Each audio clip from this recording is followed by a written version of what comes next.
Okay, good morning, everyone. It's February 3rd, the morning of February 3rd as we're taping this, and I am with the gubernatorial candidate, State Senator Jason Esteves. Jason, good morning. How are you doing? I'm doing well. Thank you so much for having me, Tom. And good morning to the Dade County Democrats. Oh, thank you, thank you. And Dade County, of course, says good morning back to you, and also that we're doing this with about 20 other North Georgia counties, so these will be shown over a wide number of counties up here in the north, and it's Awesome. our way of helping spread information about the primaries, about all the candidates, and we appreciate the time you're taking with us to do that. So thank you very much for that. Well, and that's incredibly important to spread the word. And I've been up to North Georgia a couple times, but look forward to All right. continuing to go up and talk to people and engage them and talk to them about the issues that they care about the most. And we appreciate that. We know we're not in a primary, we're not in a big battleground, but we're here and we're interested, and we appreciate all the time you have. And so, what I like to do initially on these is just give the candidate a minute or two, or however long you want to take, just to introduce yourself for people who may not know you. You're sort of up in the high weeds now, so I think most people know you. But for those who don't, go ahead and Yeah. introduce yourself, your background, your history, whatever you want to talk about. The floor is yours. Yeah, well, I appreciate that, and again, everyone, thank you so much for tuning in. My name is Jason Esteves, and I'm proud to be running to be the next governor of the great state of Georgia. And some of you may not know who I am, so I want to tell you a little bit about myself and why I'm running. First and foremost, I'm the husband to my wife Ariel, a nurse practitioner from Albany, Georgia, and she owns an urgent care in Northwest Atlanta. And we are the parents of Jaden and Zoe. Jaden's 10 and Zoe is 7. And we are small business owners. We own two breakfast restaurants in addition to the urgent care. We own the Flying Biscuit Cafe in Columbus, Georgia, and in Macon, Georgia. So people often ask, why would you do the crazy thing and run to be governor of the great state of Georgia? And the answer is very simple. It's because I'm sick and tired of people working harder than they've ever worked and barely getting by. And that's because of politicians like Donald Trump and my opponents, both Republicans and Democrats, who have continuously failed the hardworking people of this state. And in times of crisis, I've always run towards the fight. It's what I've done my entire life, and it's what I'll do as governor of this state. I'm from the south side of Columbus, Georgia, where I was raised by two parents who didn't go to college, but they taught me everything that I needed to know. They taught me to work hard, they taught me to love my God, and they taught me to leave my community better than how I found it. And it's those values that I took with me into my very first job out of college as a middle school social studies teacher. And it was the hardest job I've ever had, but it's been the most rewarding job I've ever had because I taught 150 amazing kids who were no different than anyone else, but because of where they lived, they didn't get the same kinds of opportunities. So I fought to make sure that those kids had every opportunity that they deserved. I took that experience with me to the school board for Atlanta Public Schools, where I served as chair. And I rebuilt trust after a large cheating scandal there in the school system. But I also made sure to focus on the main thing, our children. And I raised graduation rates from 55% to well over 80%. And today, Atlanta Public Schools has a higher graduation rate than the state of Georgia. From there, I went to the state senate, where I continued the work for hardworking people. I fought to expand access to health care for state employees and teachers. I fought to fully fund our education system, to protect our democracy, and to lower property taxes for seniors. I'm a fighter, and you can always count on me to stand tall and to fight back. And in times with all the chaos and destruction coming out of Washington, D.C., Georgia needs a fighter. So you'll never see me cheerlead or stay silent for Donald Trump like my Republican opponents have.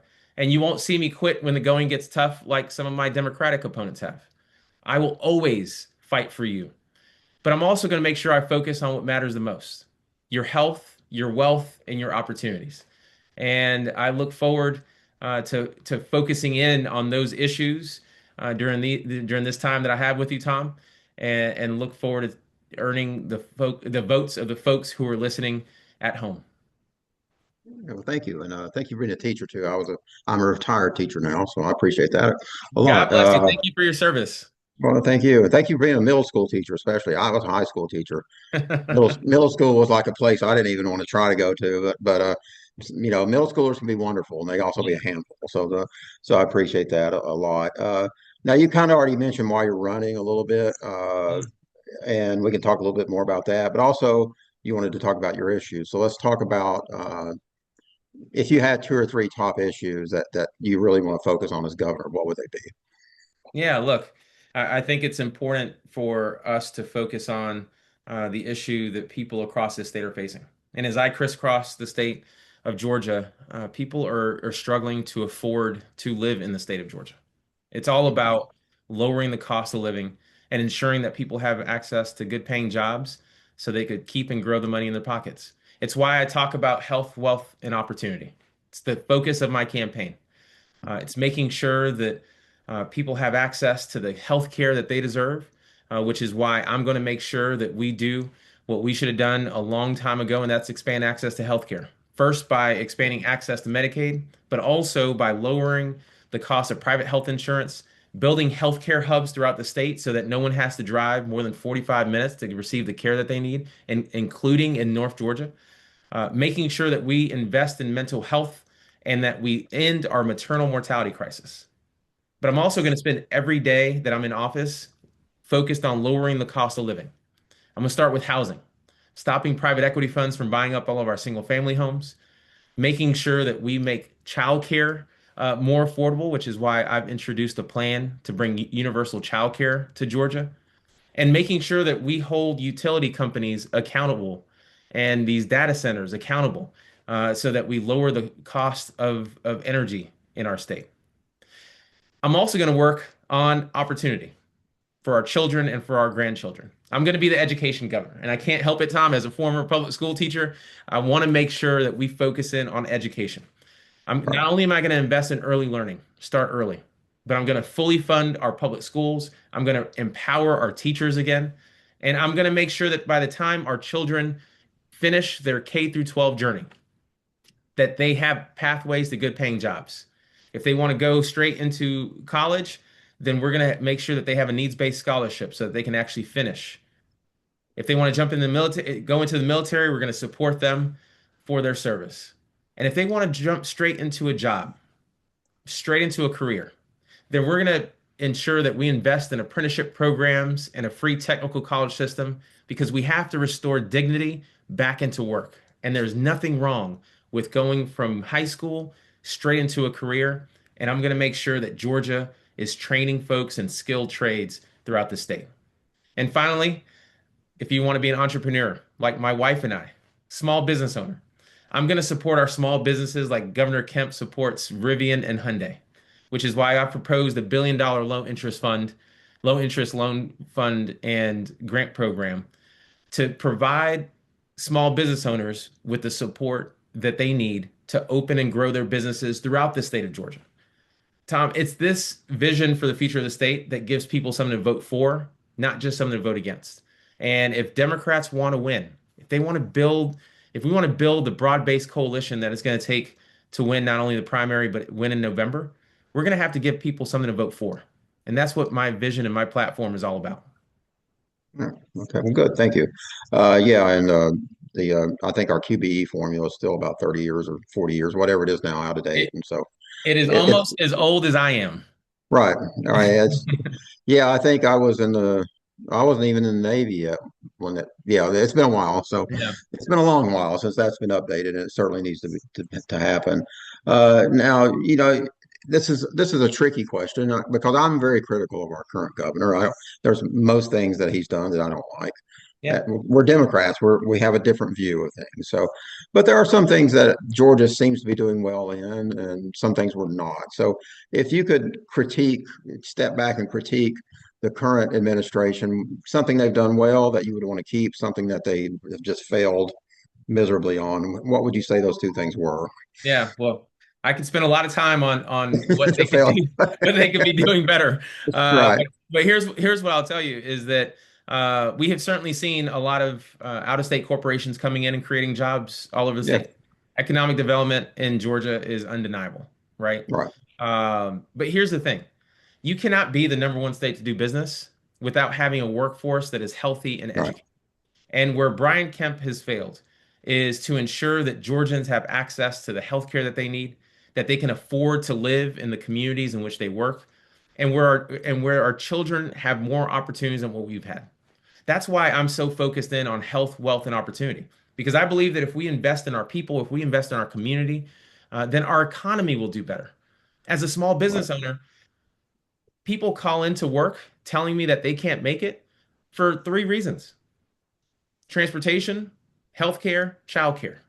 Those are three things that, as governor, I could take the lead on and make sure that we address those issues so that people can actually afford and be able to go to work. That's right, the kind of vision that we need for the future of the state. And you will certainly not see me uh, touting the fact that we have a $15 billion surplus when there are counties where half of our children don't know where they're going to get their next meal, or we have seniors who are living in poverty. And Tom, by the way, Georgia is the third, it ranks third highest when it comes to seniors living in poverty. I will not just sit on your hard-earned taxpayer dollars and not make sure that we are investing and keeping people in this community safe. thank you. Uh, so as we move forward, we're into this election cycle. You talked about the issues I think that Democrats really need to focus on. Looking at the politics of it, you're in a very crowded field.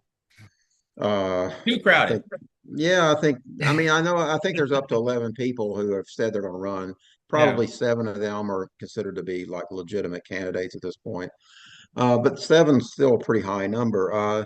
What advantages do you think you have over the other candidates, especially the candidates that, like you, are considered to be among the front runners?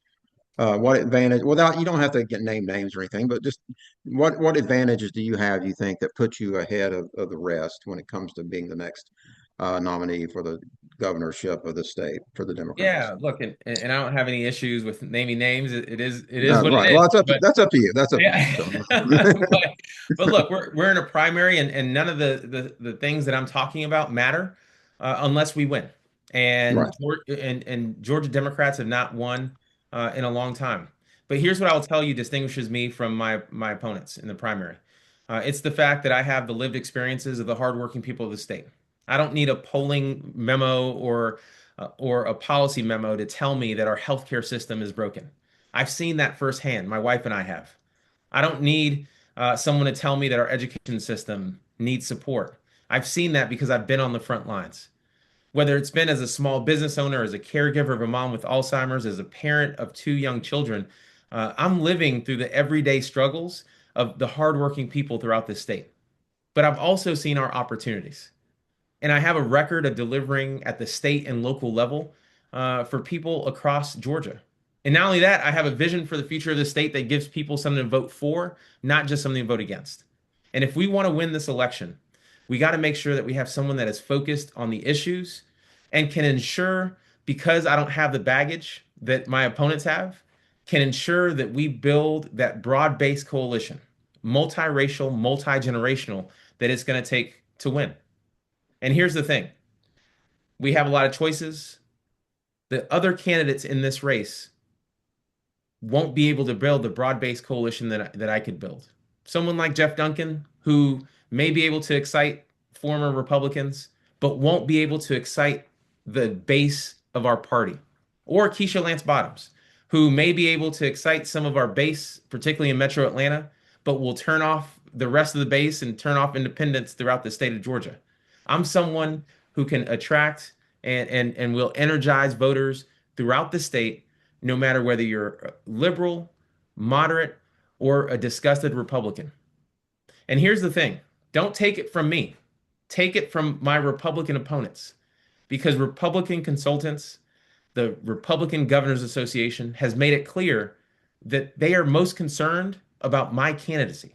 And it's because I bring a new generation of leadership. I don't have the baggage that my opponents have, and I have a vision for the future of the state that restores hope. All right. Thank you. And speaking of the politics of it, now I've been a Democrat chair for a while, and I've seen combined campaigns come and go. We haven't always done very well in that particular area, to put Yeah. it mildly. So just as you look for, if you become our nominee for the governor's race this year, and you're sharing the top of the ticket with Senator Ossoff, uh, how do we run a better, let me just put it this way, how do we run a better combined campaign than we have run in the past? Yeah. I guess that's a polite way of saying Yeah, no, it. look, and Tom, I've been right there Right, with you. I've seen what right, works and what doesn't. And Democrats win when we are rowing in the same direction. All of us, county parties, with the candidates, with advocacy groups, with people on the ground. And I am proud of the fact that I have been working closely with Senator Ossoff from before he was a senator and before I was a candidate for governor. We've worked well together, and my campaign and his campaign have been close contact throughout my entire run for governor, and that coordination is going to continue. But at the same time, I think it's important to note that I'm a candidate that understands the importance of organizing throughout the state, not just focused on the top of the ticket, but also focused in on what's happening in the county, what's happening in local elections, and what's happening with down ballot races. It's why I'll make sure, as the gubernatorial nominee, to organize our candidates up and down the ballot. Because here's what I know. When Dade County is organizing, when we are organizing throughout the state of Georgia, then we win up and down the ballot. So I'm going to make sure that I support county parties throughout the state. I'm going to make sure that we are funding candidates both in local elections and legislative and statewide elections so that we are contesting every seat across this state. And here's what I know. Even in counties where Trump may be winning or Trump may have won 80-20, if we push and we close the margin in those counties, we win this state. right. And that's what I'm committed to doing. It's what I've done my entire political career, and it's what I'll do as the nominee for the Democratic Party of Georgia. Thank you. And yeah, you're right.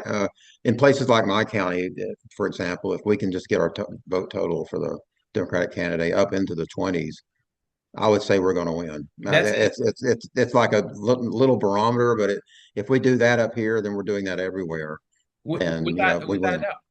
Right, Well, right, and here's the thing. You got to have a candidate that's not afraid to go into Dade County, just like I would go into Fulton County, just like I would go into Chatham or Grady County, right, and talk about the same issues. That's why health, wealth, and opportunity is so important. Because no matter who you are, whether you're independent, Democratic, Republican, or apolitical, you care about healthcare, you care about economic opportunity, and you care about making sure that your children have more opportunities than what you've had. And that message will resonate no matter what room I'm in throughout the state of Georgia. And I'm committed to campaigning face to face, meeting people where they are, and building that broad-based coalition that's going to take to win. okay, good. Uh, this question is sort of a softball question in a way, but it's just something I like to throw out there because I think it gives us everybody something to think about. And in my lifetime, well, it used to be the governor couldn't run twice; they could only run once, and that was it. But since we've had governors running twice, almost every governor, I think, except one, has won re-election. So winning that first time around is a pretty good indicator that you're probably going to win the second time around too. Yep, So that puts a lot of importance on this election because the second time around is going to be 2030. that's And right. that's when reapportionment, when census and reapportionment and all that. Can you explain what having a Democratic governor like yourself could mean, even if we still have a Republican assembly at that point, what Yeah, importance that is to us as a state, as a party? How would that matter in a significant way yeah. when it comes to It that? it it would matter because in 2030, maps will be drawn at both the local, state, and federal level. At the local, state, and federal level, Right. which means that if Georgians, if Democrats in particular, want fair districts, if they want legislative districts and government that reflects the diversity of this state, then we have to make sure that we have a governor at the table to make sure that we have fair districts. And Right. I'm someone that my entire time in the legislature co-sponsored legislation to create an independent commission to draw maps. Um, and unfortunately, Republicans did not move it forward. But as governor, I will be able to push that legislation forward and ensure that Georgia finally has legislative districts, finally has government that is reflective of the diversity of this state. And here's the thing: gerrymandering has made our politics much more toxic, much more Mhm. divisive. And what I want to do is make sure that we bring us together. And we do that by ensuring that we stop political gerrymandering. And as governor, I'm going to use every tool in my toolbox to make sure that we make it happen in 2030.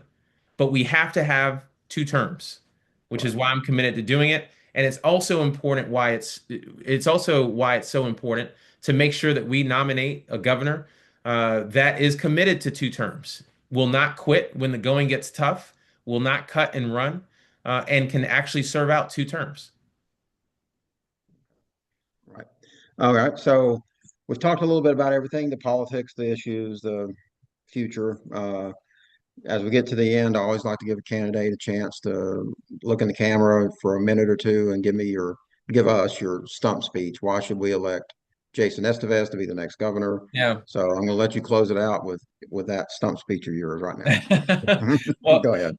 well, look, I appreciate you, Mr. Chairman, again for having me, and thanks to everyone who is listening at home. Um, I am running to be this state's next governor because I want to give the hardworking people of this state a fair shot. It's what I've done my entire career, whether it's been as a teacher, as a state senator, as a school board member, and it's what I will do as governor. I will not quit when the going gets tough, like some of my Democratic opponents have. And that's important because Georgia needs a fighter, someone who will stand tall against Donald Trump, but also ensure that we are focused on the main issues. That's why my campaign is focused on health, wealth, and opportunity. And each day that I'm in the governor's office, I'm going to be working to lower the cost of living for you in this state, to make sure that we are expanding access to health care and that our children have more opportunities than what we've had. But the old politics won't do it. So if you're tired of the old politics and you want a new generation of leadership, then I'm asking you to join us. I want you to visit my website, jasonesteves.com, or follow me on social media at Jason Esteves. I know that there's a lot of despair and hopelessness out there, especially with the orange man in the White House. But here's what I will say. As Senator Warnock says, we have to keep the faith. But as I learned in Sunday school, and my mom would reinforce it, faith without works is dead. So we have to do the work. Dade County, all the counties in North Georgia, we have to do the work.